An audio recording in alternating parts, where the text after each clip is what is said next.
Did you know WhatsApp is finally getting usernames? If you don't reserve yours early, someone else might take it. In this video, I'll show you how to reserve your WhatsApp username on your iPhone in less than 1 minute. First, open WhatsApp and go to Settings. Then tap on Account.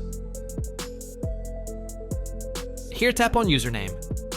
If you see this page, you're one of the lucky users who already has access to the feature. Tap Create Username, then enter a unique username you want to use. If it's available, confirm it, and your username will be reserved. You can also choose Use Instagram username or use Facebook username to quickly use the same username across Meta apps.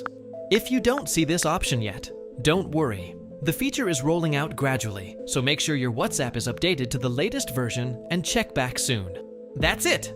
Reserve your username before someone else does. If this video helped you, leave a like, subscribe, and I'll see you in the next tech tutorial.